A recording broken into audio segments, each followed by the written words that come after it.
Well, hello, and welcome back to Afternoon Drive here. Well, I've missed you, and here we are from my house. My name's Drew Moholland.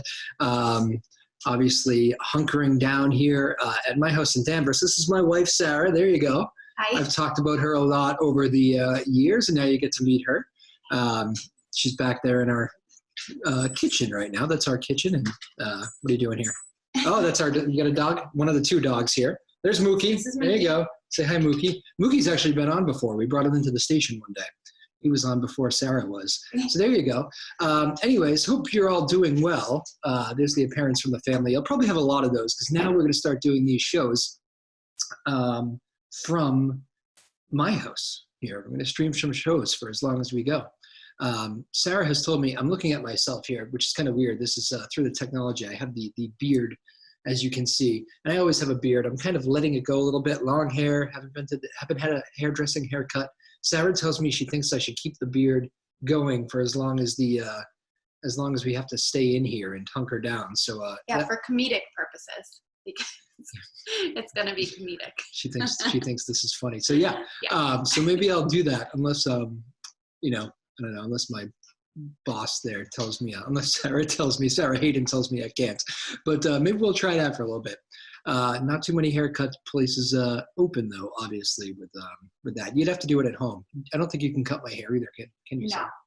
So yeah, I think we might just be letting it go for a while. I could do the beard, but hey, whatever. More hair here. Comfort of my own house.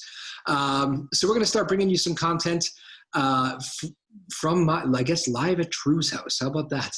And we're going to start with that today. And we're going to go like this for a little while. So it's a little bit exciting. I'm excited about it. I hope you are. We'll have all sorts of guests for you, just like we usually do. And actually, I am finding it not too hard to land guests these days, if you might imagine. It seems like people have a lot of time on their hands. So I don't know. Sometimes that's half the battle, is getting people to get in at the right time and, making sure everybody's free for that hour. Well, in this case, seems like everybody's free. So that's the one positive. But we are thinking about everybody out there, all the first responders, the nurses, the doctors. I have a lot of those in my family as well. And I know it's brutal on the front lines. We give it up to all of those people who are going into some really tough situations right now and handling this coronavirus crisis. Hopefully better days ahead. But for now, we're about to hit the peak. I guess they're saying in about a week or so. So we're getting into the thick of it here. Going to be rough, but everybody use that social distancing. And here's a little something to watch and listen to right now. We're going to bring you some interviews. So when I get back, I am going to bring in a man who I haven't seen in years, but I actually played Little League with him back in the day.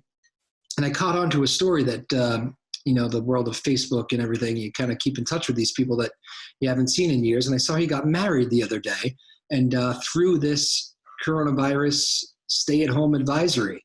So how did that go down? We'll hear from the newlyweds here in just a moment. So keep it here. I'll keep the Twitter handle going too if you want to reach out and say hello at Joppa Afternoons, Joppa Afternoons on Twitter, at Joppa Afternoons. Keep it here. I'll be right back with more. My name is Drew Moholland. It's Afternoon Drive on Joppa Radio from my house. Keep it here.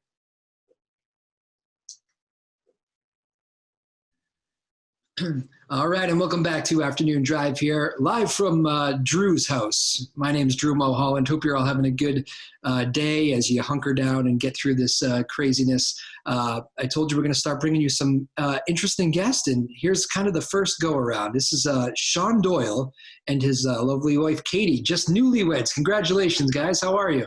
Good. How are you? Thank you, Drew. Good. So you got married, let's see, you got married on Thursday, the 2nd of April. The state was in the stay-at-home advisory. How did this all play out? This must have been fascinating. It was very interesting. So we were supposed to get married on May 17th, and our wedding got pushed back to November. So I think it was last week I started calling a bunch of town and city halls, and all of them were saying they were closed to the general public and they couldn't help us to get our marriage license, which is definitely understandable during these times. But I finally found one that was kind of halfway working remotely in Middleton. and this really sweet lady was nice enough to help us apply for our intent for marriage in the parking lot.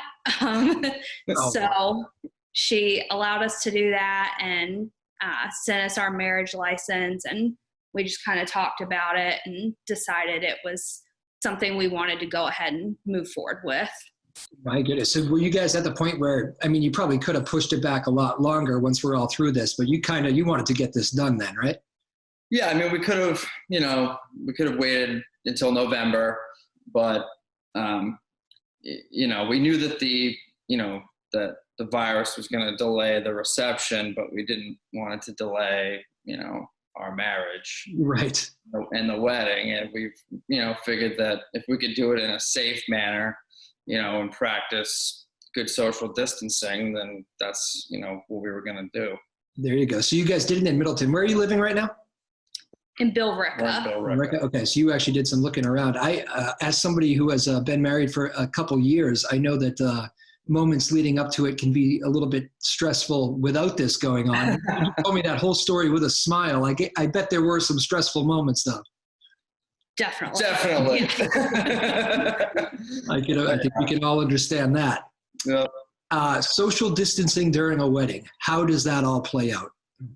Well, basically what happened was it was originally just supposed to be Katie and I and my parents and my brother. Because my parents live in North Carolina, so I thought I hinted an accent there. Yeah. So we FaceTimed them in.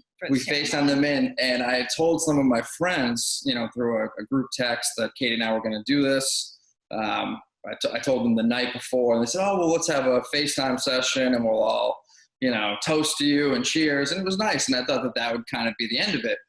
And then Katie and I were sitting in the parking lot in Middleton waiting for my parents to arrive, and all of a sudden, this car pulls in, and I noticed that it was one of my good friends. I'm like, "Oh, wow, Mike's here. That's great." And then another car, and then another car, and then another car. And it ended up being 6 or 7 of my closest friends came and dressed in suits and tux. And cool. It was crazy. So you had your own little wedding party. Yeah, exactly. So it was a little bit more people, obviously with it, but we did a good job with social distancing. There was no hugs. There was no handshakes. We kept our distance.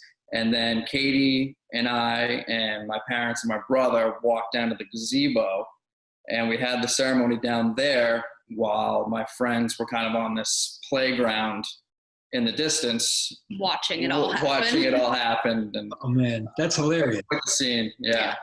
Did you kept looking over them like this is I never pictured it like this, but it's very funny. Oh, absolutely. Yeah. Kind of, we were sitting there and kind of, I knew they were in the distance, and, when we, said our adieus, and just to hear the roar coming from 100 yards away was definitely pretty unique. That's funny. What were how about who officiated it?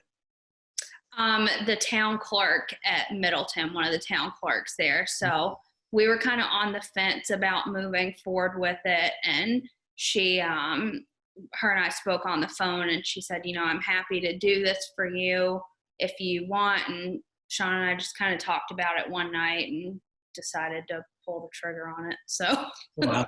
So Middleton really hooked you up here, and they were kind of in every way. They gave you a venue and somebody to officiate it. Yeah, I can't even express the amount of gratitude I have towards the lady who helped us. And I told her, once all this is over, I want me and Sean and her family to grab dinner and for us to keep in touch. So we've actually been email corresponding ever since Thursday. And I sent her some of our wedding pictures that our wedding photographer took of us, so she could keep those too. Yeah, she was great. Wow, friends for life, huh? Yeah. How about Sean? How about your mom and dad? That's a unique experience just being around you guys that day. Oh, it was crazy because my parents also didn't know that all my friends were going to show up, so they pulled in after all of them and were like, "What is this?" And it was very unique. My parents kind of stood off to the side. My brother, wasn't behind me or anything. I kept the rings in my pocket. And then my parents were able to FaceTime Katie's parents in, and my brother, videotaped it, and but they were, overjoyed and really happy for us. I mean, people always remember their wedding day. I mean, you guys not only have a memory, you also have a crazy story to tell people. It's all said and done. Yeah, definitely. Here you go. You're starting to tell it pretty early. How about like I mean, obviously travel is very much restricted. Putting a honeymoon off, I assume. What are you guys thinking in regards to that? Yeah, go ahead. Yeah. So we had originally planned to go to a 60-acre ranch in Utah the week after our wedding. You already had plans, so that you had we already booked it. Yeah. So we're gonna reschedule it once all this is over and really celebrate. So. Yeah. She was planning her bachelorette party in North Carolina. I had mine planned in New Hampshire, and so that was also another task, kind of going through the Vrbo and Airbnb people. But for the most part, they've been good. Yeah, they've been able to refunds or credits. So yeah, those are big projects. It's nice to have some help on the other side. Yeah, I mean, I think we both kind of understand too that as far as like pushing a wedding back it's inconvenient, but I mean there's bigger issues and bigger hardships going on in the world around us, and we're very cognizant of that. It's a good perspective. Yeah. What how about, is there a big party on the back end, a reception sort of deal, or what's the So we're still having like our full wedding at Tupper Manor in November. And my dad was like, I don't want to give you away over FaceTime. So we're still going to do a mock ceremony in November. So we're just doing the whole thing. So you guys took care of the technical paperwork business, but there's still parties to come. There's still a party to come, for sure. That's funny. Did you check in with mom and dad immediately after Katie with the, because I mean, that's going to be very strange for them watching that all go down on FaceTime. Yeah, they were definitely emotional. We called them probably like 2 days before we got married and just spoke with them. And they said, we understand why you guys want to do it now since all the uncertainty and everything. So they were just happy to be a part of it in some capacity that day. Yeah. Was it, I mean, when you guys went to bed that night, did you just kind of say like, did we actually just do that? Oh, for sure. Kinda, yeah. For sure. It was quite the whirlwind day. Yeah, we went back and just had like, a little dinner with my parents and, a little toast, and that was pretty much it. And it was actually a good time. My brother had just come back from Afghanistan, and he had just gotten out of a 2-week quarantine. He's kind of self-quarantined himself. He was over there for work. And so it just lined up that his quarantine had just ended. My parents had kind of put him in the basement. And so it was nice that all kind of lined up, and he could be there with us too. So that is cool. He filmed it, didn't he? Is that the video? Yeah, he did. Yeah. That's where I first saw it on Facebook there. So that's pretty cool. Again, we're joined here by Sean and Katie Doyle now, just married last Thursday, April 2nd, got the paperwork done and had a little wedding ceremony in Middleton, which is why we're talking with them today. I find myself driving some days, just like, even just going, I'm still going into work a little bit here and there, but just driving, and sometimes you think to yourself, like, it doesn't feel real. Like, everybody just, hunkering down inside. It seems strange. And I know for you guys planning, I just can't imagine planning this through all these distractions. I mean, I know you said there were some stressful moments, but it might have been good to even have a little project. Was there a little bit of that too? It was more stressful for me because there were a lot of phone calls that had to be made and a lot of moving parts. So honestly, it was kind of like a blanket of stress just melted off my shoulders once we just got married Thursday, and now we can just kind of chill out and relax through the summer and pick it back up in the fall. Yeah. When it's time to kick things back into gear. Yeah. And all the credit to Katie. I mean, she made all the phone calls, and she's, she really, made it happen.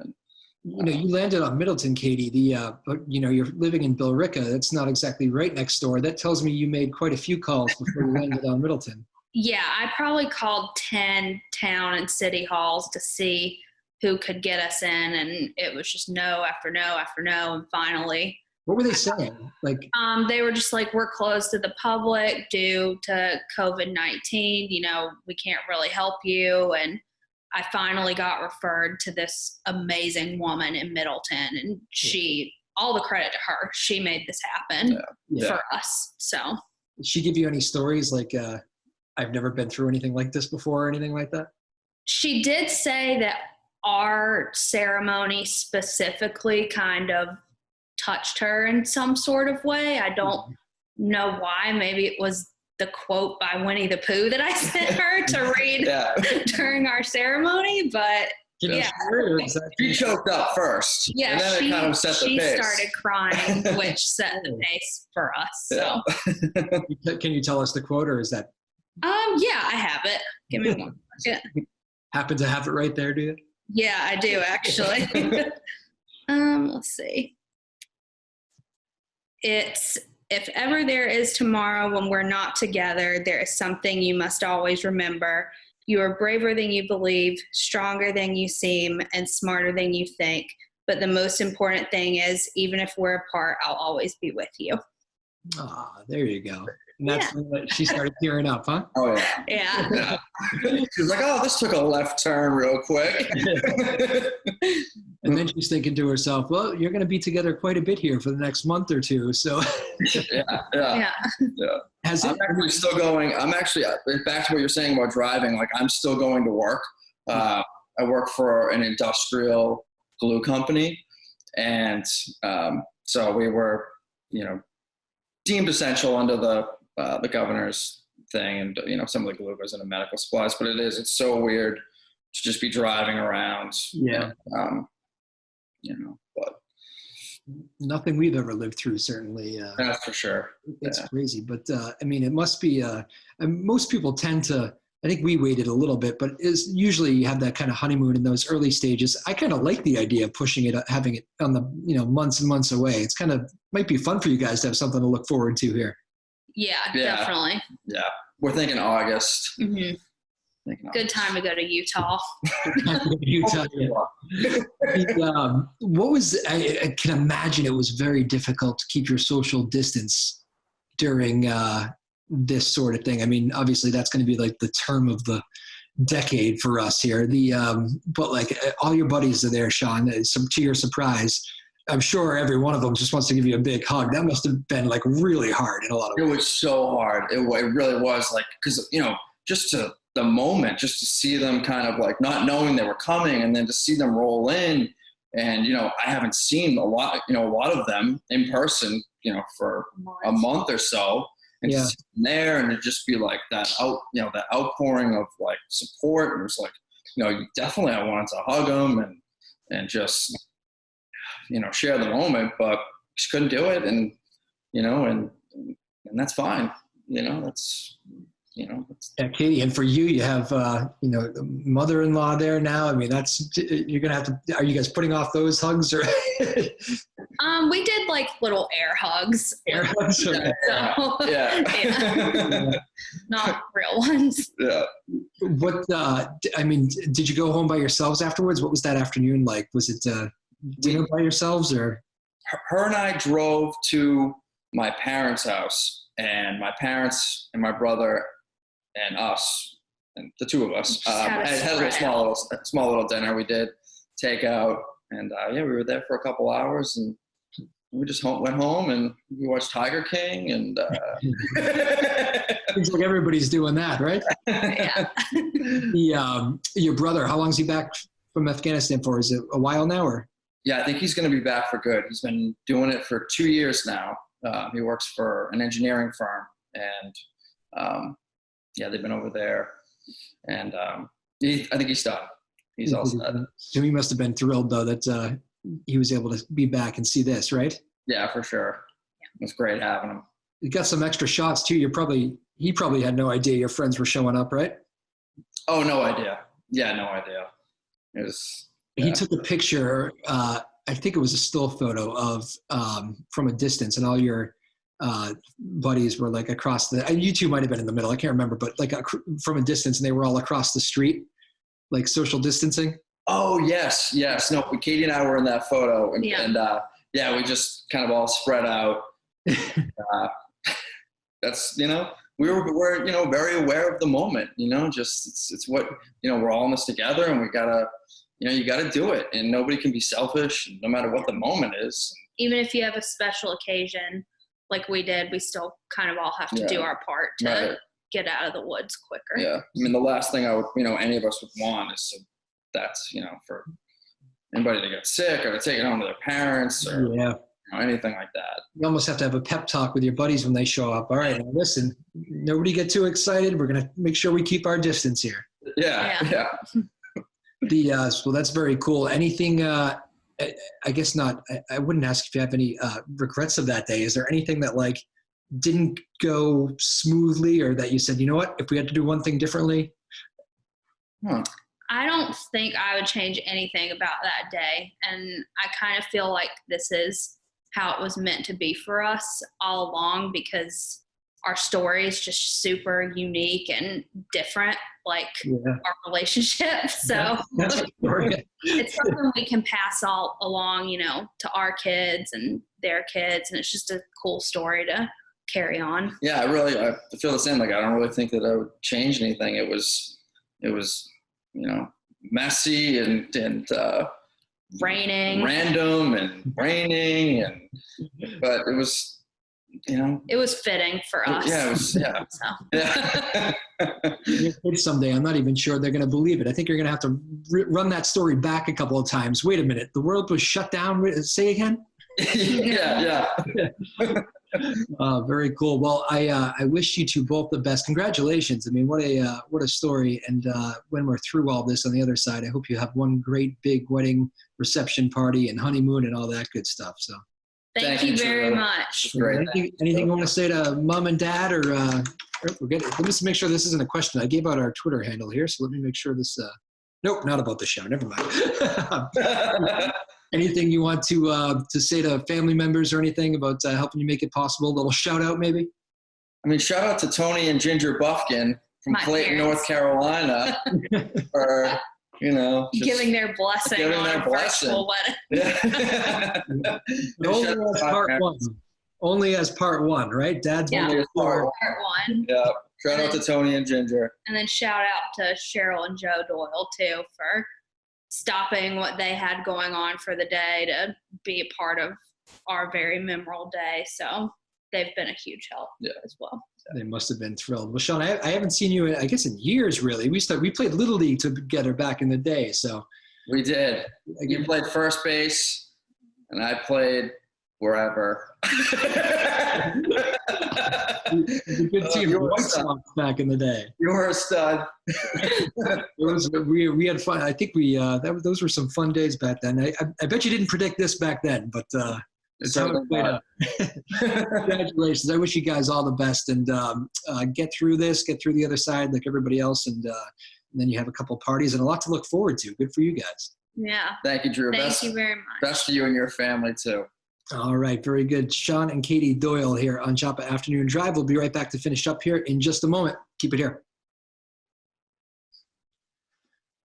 All right, well, how about that? Hope you enjoyed our first little show there on Afternoon Drive. Sean and Katie Doyle, now married through the quarantine. Just the other day, April 2nd, they said it was raining. It was social distancing.